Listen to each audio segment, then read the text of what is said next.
Grüße euch, liebe Zuseher.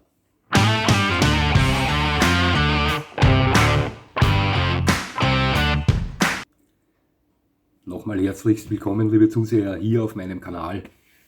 Mit diesen 10 Geboten werden Sie zum perfekten Hundebesitzer. Das sind aber nicht die 10 Gebote, mit denen Moses den Berg Sinai hinabgestiegen ist. Nein, diese 10 Gebote, die sind nur von mir. Liebe Zuseher, ganz zu Beginn möchte ich hier kurz noch mal eine Erklärung abgeben. Ich habe diesen Hundekanal mit nur einem Ziel gegründet, ja?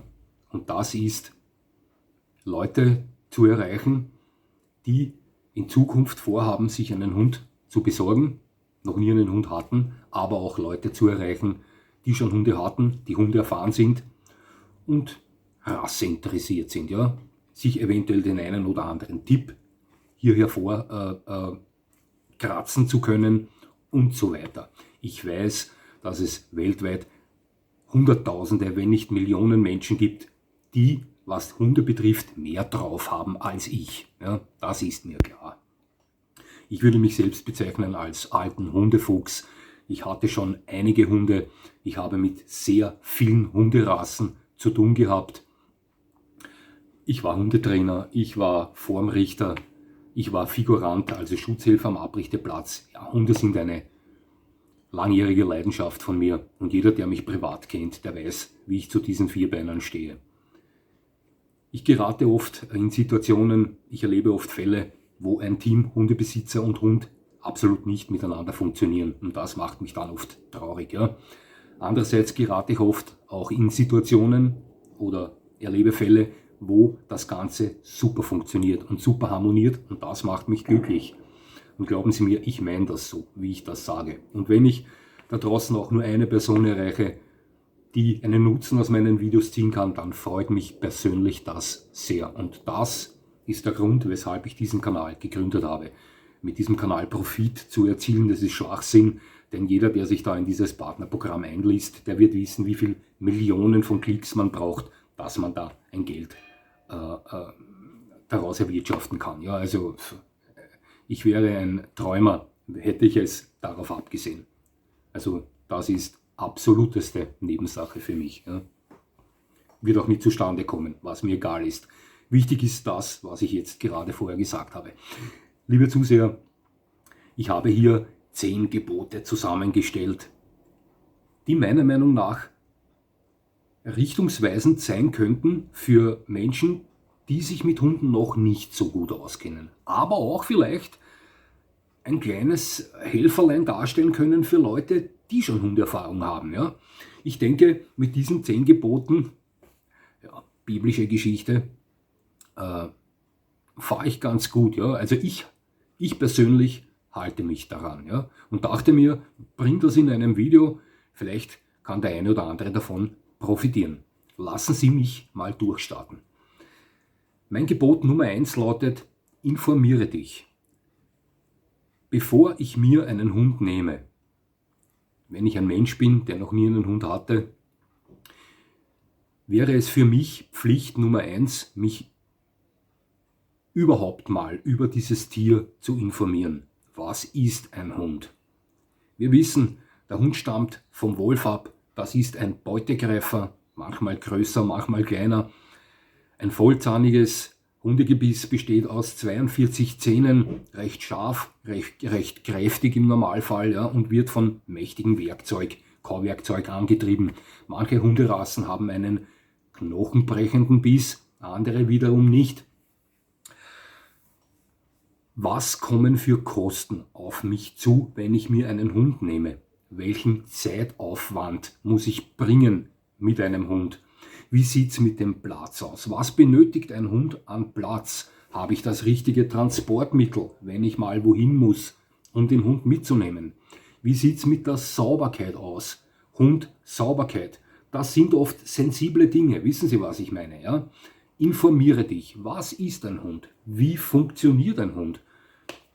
Hunde sind Rudeltiere. Keine Einzelgänger wie Katzen, außer die Löwen.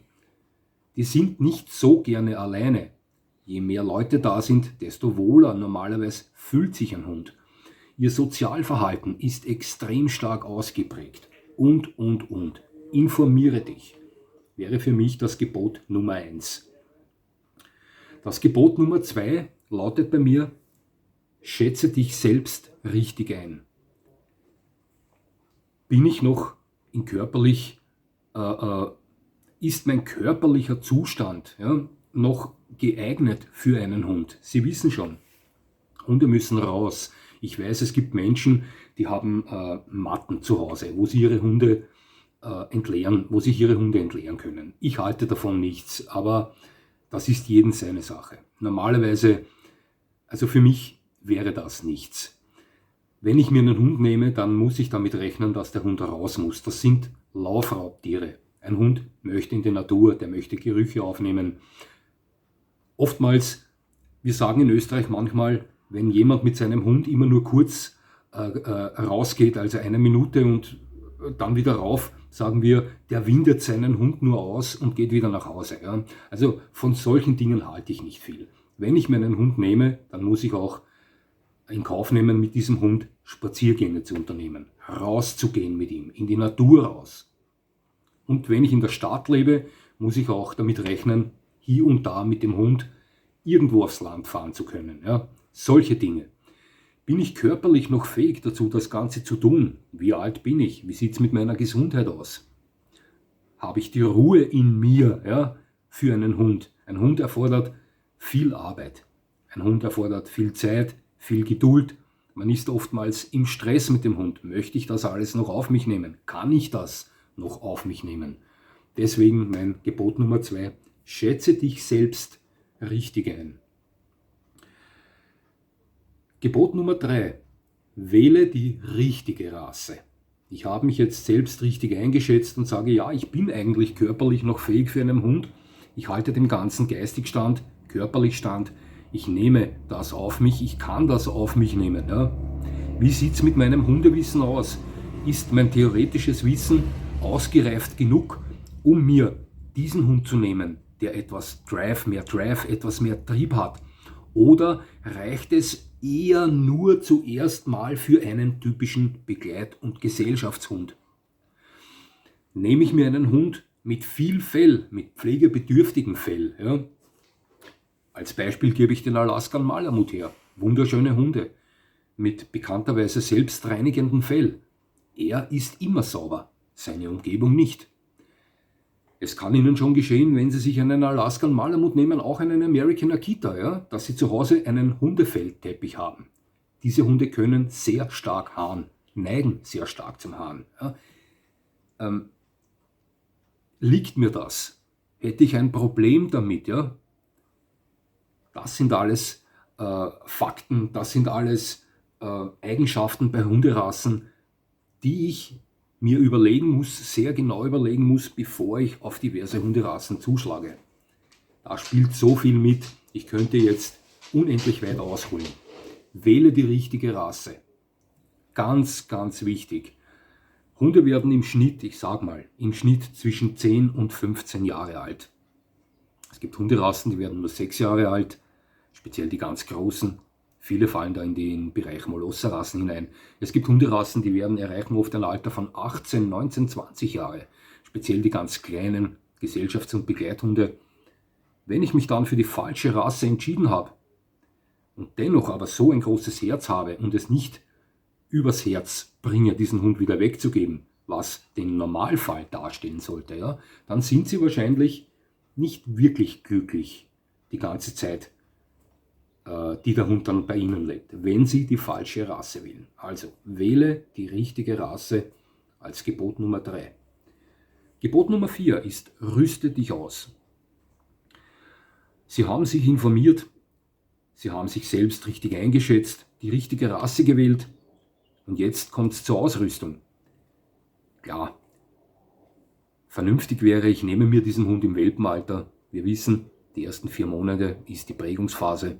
In dieser Zeit wird der Hund, wie der Ausdruck das schon sagt, geprägt. Sie gewöhnen ihn an verschiedene Dinge, die im Alltag so geschehen. An Kraftfahrzeuge, an fremde Menschen, an Wirbel, und so weiter und so fort.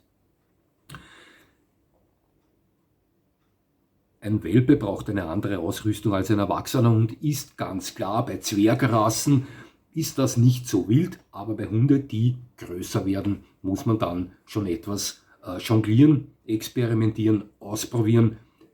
Reflektieren Sie mehr auf Brustgeschirr. Es kommt natürlich auch hier immer darauf an, was für einen Hund habe ich. Habe ich einen Schlittenhund, einen Hund, der sehr bewegungsfreudig ist? Wie viel Hunderfahrung habe ich? Wie sieht mein Know-how bei der Erziehung aus? Und hier wählen Sie dann eher Brustgeschirr oder ein Halsband und so weiter. Wichtig, ein Maulkorb sollte immer zu Hause sein. Klarerweise die Leinen, Laufleine, Schleppleinen, normale Gebrauchshundeleine und so weiter. Kau- und Spielsachen, Dinge, mit denen der Hund sich beschäftigen kann, mit denen Sie den Hund beschäftigen können. Bekleidung Ihrerseits. Als Hundebesitzer geht man bei jedem Wind und Wetter, bei jedem Wetter raus. Ja? Also Schönwetter-Gassigeher sind keine echten Hundebesitzer. Egal, ob es bitterkalt ist, brennheiß ist oder es schüttet wie aus Kübeln, also regnet, Sie müssen bekleidungstechnisch für dieses Abenteuer mit dem Hund ausgerüstet sein. Wir hatten vor kurzem hier eine Phase mit Starkregen über 2 Wochen lang. Ja, da war ich auch nur mit dem Astronautenanzug, Regenanzug unterwegs mit meinem Hund. Ist nicht angenehm, aber ist halt so. Das muss man in Kauf nehmen. Also ganz wichtig, rüste dich aus. Und hier möchte ich noch einen kleinen Geheimtipp dazu einschieben. Wenn Sie Hundebesitzer von Bullterrierblütigen Hunderassen sind und dann besorgen Sie sich in Zukunft eventuell auch einen Breakstick. Hier können Sie starken Problemen aus dem Weg gehen. Hier können Sie Dinge, die eskalieren könnten, eventuell vermeiden damit. Aber auch Leute, die keine Bullterrierblütigen Hunderassen besitzen, für die wäre ein Breakstick mitzuführen niemals schlecht. Wenn Sie wissen wollen, weshalb, dann würde ich Ihnen empfehlen, sehen Sie sich mein Video an, wo es geht darum, mein Hund im Kampf, was nun, da erkläre ich das detailliert. Also Gebot Nummer 4, rüste dich aus. Jetzt kommen wir zum Gebot Nummer 5, das könnte auch eventuell sehr interessant sein und für mich stellt das dar, eine Rasse gerecht zu erziehen. Das heißt, Gebot Nummer 5 heißt bei mir, erziehe rassegerecht. Liebe Zuseher, wenn Sie der Meinung sind, sich einen Hund zu nehmen, sich vorbereitet fühlen, Entschuldigung, ist schon gut, sich vorbereitet fühlen, aber noch nicht wirklich wissen. Ja? Sagen wir es mal so, nehmen wir die 2 üblichen Verdächtigen her, den Golden Retriever und den Dobermann. Die 2 müssen immer bei mir herhalten. Ihnen gefällt ein Dobermann sehr gut. Sie haben sich in diese Rasse verguckt. Das ist Ihr Traumhund optisch. Doch der natürliche Drive, der natürliche Trieb, die natürliche Grundschärfe, die ein Dobermann innehat, und die hat er. Also 99% aller Dobermänner haben eine natürliche Schärfe, einen natürlichen Wach- und Schutztrieb, sind recht triebige Hunde, ja, pfeffrige Hunde. Das ist nun mal so, das ist der Rassestandard dieses Hundes. Dieses Wesen wird oftmals bei diesen Hunden gefördert und festigt sich in ihnen. Dann würde ich sagen, ist das nicht der richtige Hund für Sie. Auch dann nicht, wenn Ihnen der Hund, für Sie der Hund der schönste aller Hunderassen da draußen ist. Ja? Wenn ich mir einen Dobermann besorge, dann ist das meiner Meinung nach, wie soll ich sagen, ein Sakrileg, wenn ich ihn erziehe wie einen Golden Retriever. Nein, ich meine damit nicht den Dobermann noch schärfer, noch triebiger, noch wachsamer, noch schutzbereiter zu formen, sondern ich meine damit den Dobermann, diese Wesenseigenschaften, die einfach zu ihm dazugehören, ja, kontrolliert zu erziehen. Ein Dobermann ohne diese Wesenseigenschaften wäre für mich kein Dobermann, sondern eine andere Hunderasse. Wollen Sie einen Hund, der, wie gesagt, bei diesen Charaktereigenschaften gemäßigter daherkommt, dann greifen Sie zu Hunden wie den Golden Retriever.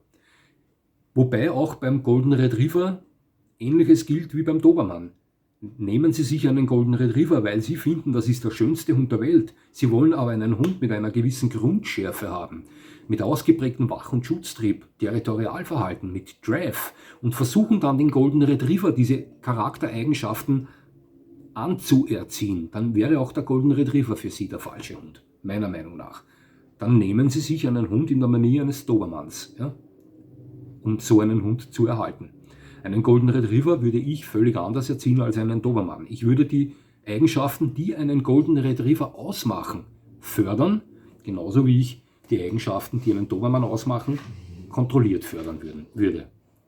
Also, das meine ich mit erziehe rassegerecht.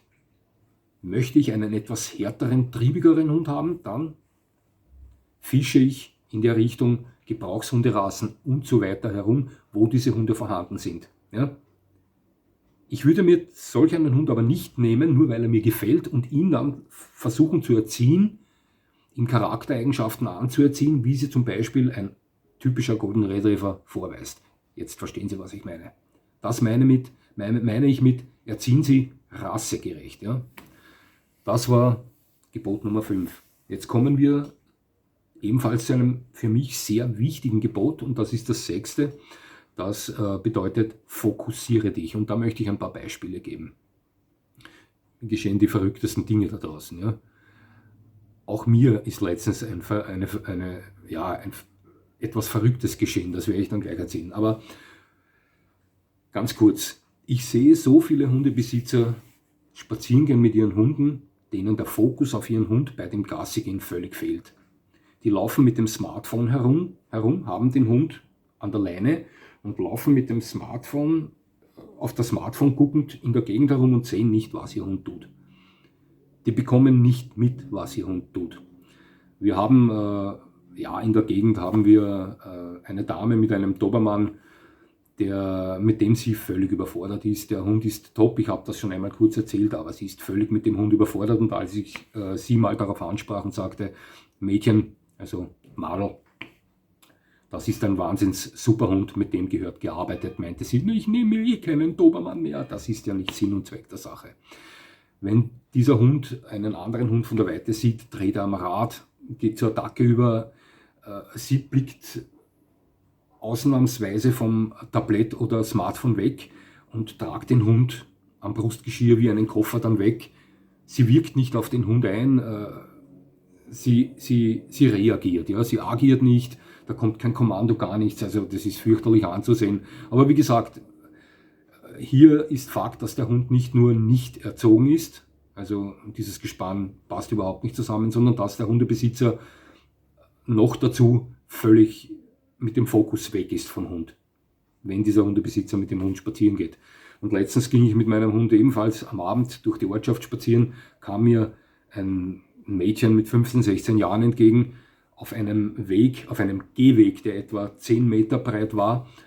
Am einem Ende ging die Besitzerin, dieses junge Mädchen, mit einem Smartphone, und am anderen Ende, gespannt mit einer Laufleine, ihr kleiner Hund. Und ich kam ihr entgegen. Sie bemerkte mich nicht, weil sie auf ihr Smartphone starrte und der Hund auf der anderen Seite, also am gegenüberliegenden Gehweg, verweilte. Und so gingen die auf mich zu. Das heißt, in der Mitte war die Straße durch die Laufleine abgesperrt. Ja? Und ich ging ihr halt mit meinem Hund entgegen und dachte mir, jetzt bin ich neugierig, wenn sie mich bemerkt. Naja, und etwa 2 Meter vor mir schreckte sie auf, rief hektisch und nervös ihren Hund und zog ihn an der Leine. Und ja, wissen Sie, fokussieren ist ganz wichtig.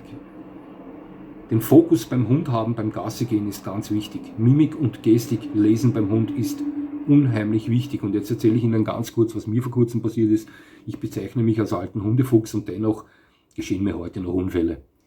Wir haben direkt vor unserer Wohnung eine riesige Wiese, die mein Hund mittlerweile als sein Revier ansieht. Ja, er ist nicht mit normalen Maßstäben zu messen. Und als ich in der Früh runterging und eine ebenfalls mir bekannte Hundebesitzerin getroffen habe, ich habe meinen Hund rausgelassen, sie werden da unten mehr freigelassen, ging ich auf sie zu und wollte mit ihr sprechen und habe den Fokus auf meinen Hund verloren. Der war da 10 Meter links von mir entfernt. Und ich weiß, dass er normalerweise Abstand von Radfahrer hält und denen aus dem Weg geht. Ja, die sind ihm nicht geheuer. Doch als ich gerade mit der mir bekannten Hundebesitzerin zu sprechen beginnen wollte, startete mein Hund, ich hörte ihn, weglaufen. Und als ich mich umdrehte, sah ich einen Mann mit dem Rad vorbeifahren, den mein Hund ernsthaft jagte. Ich hätte niemals damit gerechnet und war in diesem Moment dann völlig erschreckt, gab ihm ein scharfes Kommando und konnte ihn mehr oder weniger bei der Jagd stoppen. Also er hielt an. Ich weiß zwar, ich vermute, er hätte diesen Mann nicht gebissen, aber es kann natürlich auch geschehen, dass sich dieser Radfahrer derartig erschreckt, dass er vom Rad stürzt. Und natürlich soll so etwas nicht passieren. Das war vollkommen meine Schuld und das war deswegen, weil ich den Fokus auf meinen Hund verloren habe. Ich bin immer hellwach, wenn ich mit meinem Hund unterwegs bin, wenn ich mit ihm im Wald unterwegs bin. Selbstverständlich ist es ein Unterschied, ob ich ihn im Wildschutzgebiet frei laufen lasse, was ich nicht tue, oder sonst irgendwo, wo aber auch wild unterwegs ist. Aber ich muss hellwach sein. Er ist nicht unbedingt der leidenschaftlichste Spieler mit fremden Rüden, das habe ich schon mal erzählt. Und wenn irgendwo ein Reh wegbricht oder ein Hase aufspringt, dann geht er nach. Doch zeigt er mir das immer einige Sekunden vorher. Ja? Ich sehe das an seiner Mimik, an seiner Gestik, ich sehe das an seiner Körperhaltung. Ich merke das und kann vorher einwirken.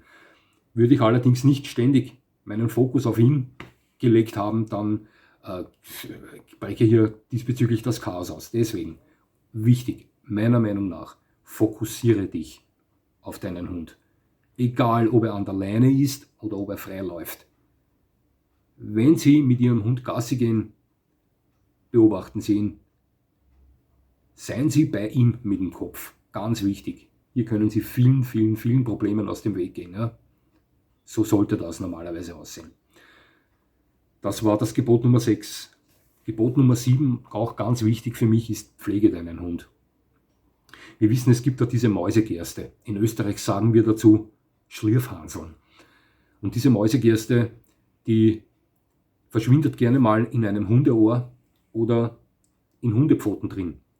Die beginnen zu wandern. Wenn sie durch die Haut dringen, ja, also in den Körper eindringen, dann wandern die und werden oftmals dann heraus oder operativ entfernt. In den Ohren dasselbe. Die beginnen zu wandern und schlüpfen immer weiter nach unten, bis sie operativ oder beim Arzt entfernt werden müssen.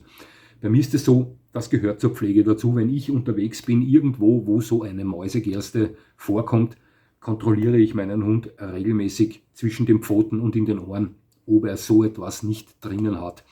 Was ich sowieso tue, ist, dass ich nach Gassi-Runden, da ich oftmals auf Feldern unterwegs bin mit ihm, auch immer die Pfoten kontrolliere, bevor ich in die Wohnung eintrete. Ja. Also hier gehe ich immer auf Nummer sicher.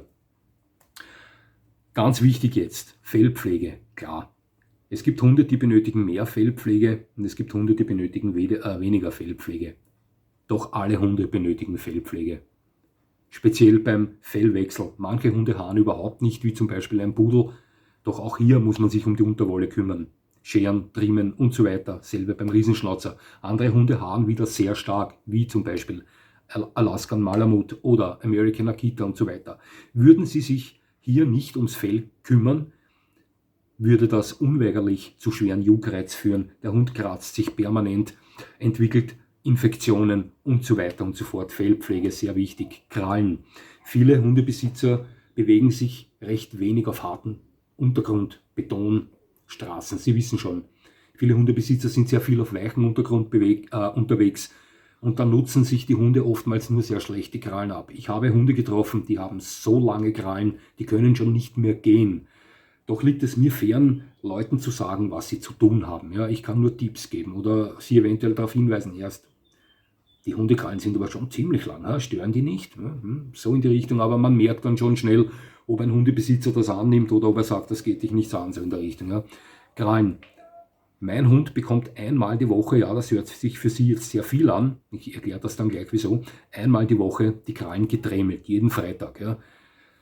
Ich dremel ihm die Krallen deswegen, weil ich sie mir nicht schneiden traue. Ja. Er hat dunkelschwarze Krallen und ich kann das leben, nicht erkennen. Ja. Es ist mir einmal schon geschehen, dass ich ihm ins Leben hineingeschnitten habe, allerdings hat ihm das nichts getan. Ja. Normalerweise, wenn Sie einen Hund ins Leben schneiden, so sagt man das, beginnt er sehr stark zu bluten.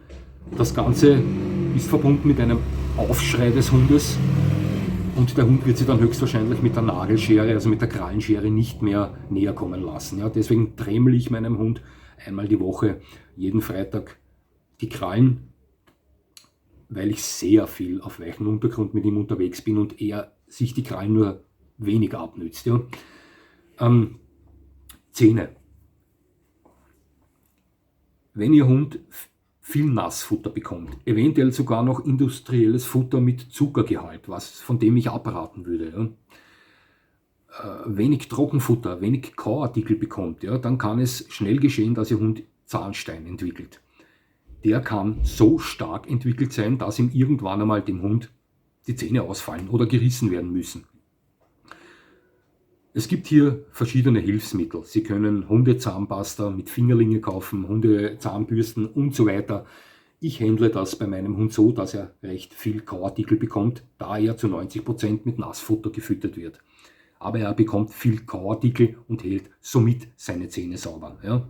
Also Zähne, ganz wichtig, kontrollieren. Wenn Sie Beginn von Zahnstein sehen, handeln Sie dagegen. Versuchen Sie es zuerst mit Kauartikel und wenn Sie sehen, das bringt nichts mehr, können Sie immer noch zu Hundezahnpasten und so weiter greifen. Und wenn der Zahnstein schon so weit fortgeschritten ist, dass da gar nichts mehr hilft, müssen Sie das Ganze beim Tierarzt behandeln lassen.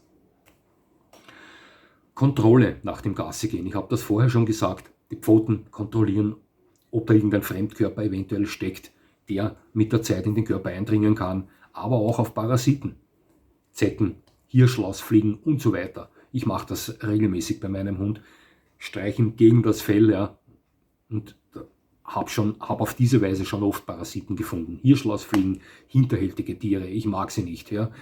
Ich bin ein Tierfreund und würde nicht mal absichtlich eine Ameise zertreten, aber Hirschlausfliegen sind meine Feinde. Ja. Das sind diese fliegenden Zecken.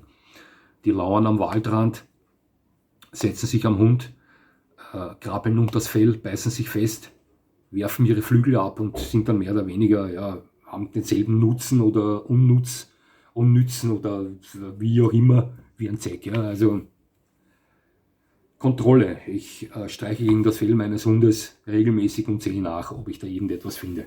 Ja. Augen. Auch Augen können sich entzünden und oftmals müssen die gesäubert werden. Ich sehe regelmäßig bei den Augen meines Hundes nach, speziell Hunde mit Hängelidern, bei vielen Molosserrassen, die haben da gern mal entzündete Augen. Das sollte man immer beobachten, ja, dass das Ganze nicht überhand nimmt. Das kann dann sehr hartnäckig werden. Und was noch wichtig ist bei Hunden mit starker Faltenbildung, immer nachsehen, ob diese Falten, die Zwischenräume dieser Falten sauber sind, dass auch hier keine Entzündungen auftreten. Ja, Sie merken schon, Hunde sind mit etwas Arbeit verbunden, aber das ist nun mal so. Also, Gebot Nummer 7, pflege deinen Hund. Jetzt kommen wir zum Gebot Nummer 8 und das heißt für mich, nimm Rücksicht. Liebe Zuseher, mir ist oft aufgefallen, oder ich habe jetzt meinen 4. Hund, habe mit 5 Hunden zusammengelesen und gelebt. Und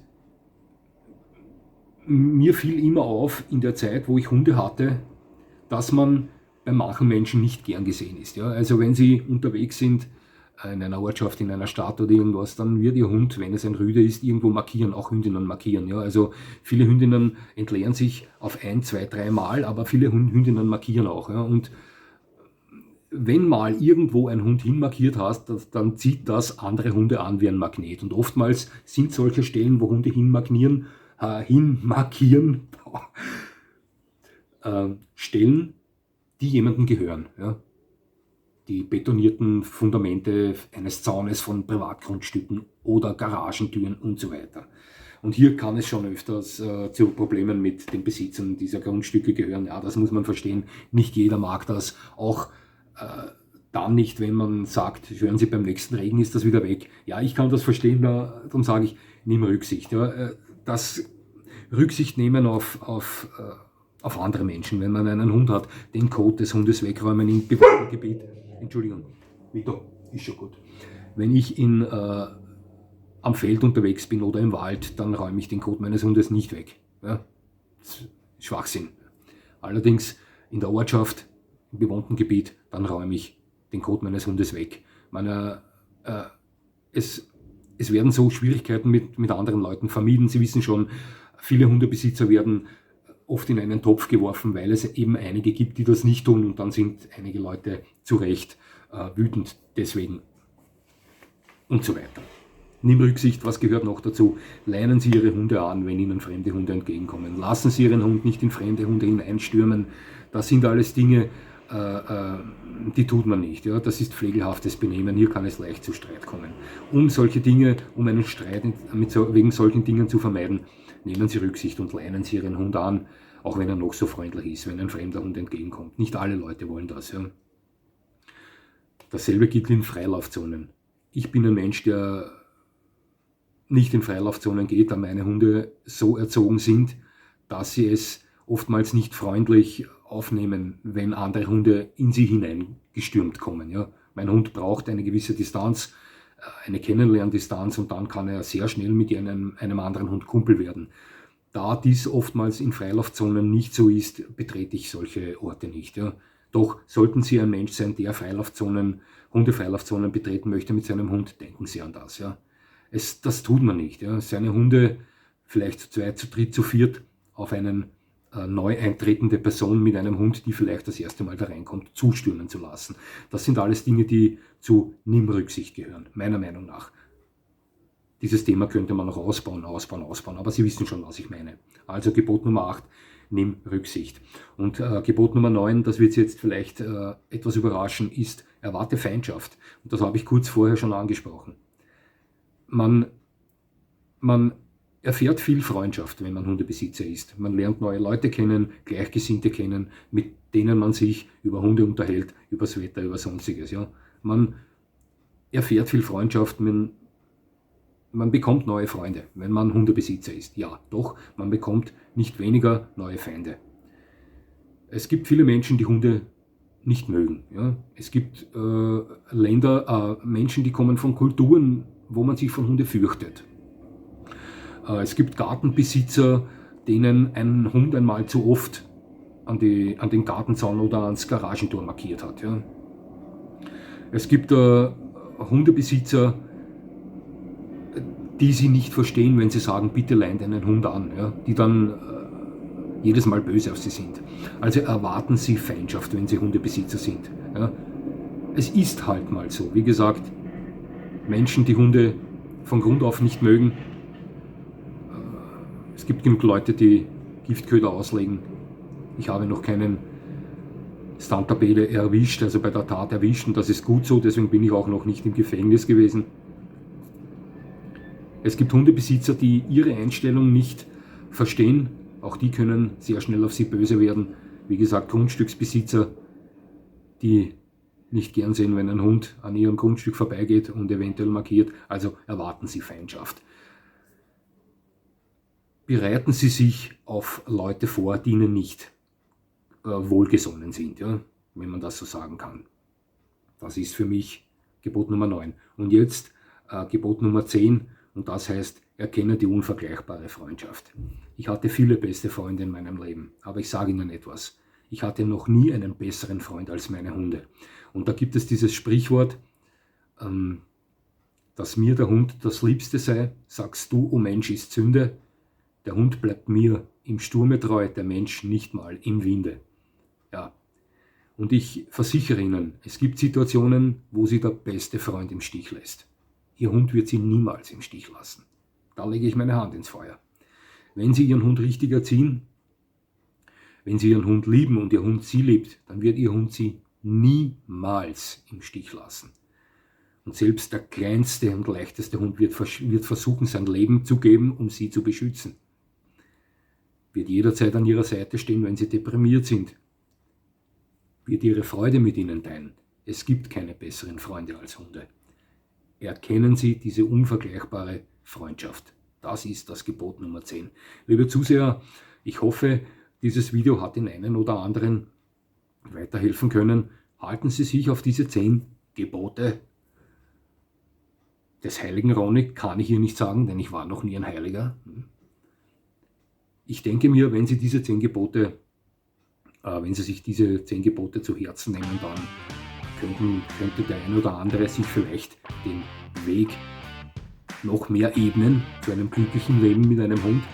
Ich glaube, dass die doch etwas hilfreich sein können, und das ist eigentlich der Grund, weshalb ich die hier gebracht habe. Nochmal, liebe Zuseher, es hat mich sehr gefreut, dass Sie mir zugesehen haben. Ich würde mich natürlich freuen, wenn Sie mir weiterhin zusehen, und jetzt wünsche ich Ihnen so wie immer noch einen schönen Tag. Und das war's schon wieder.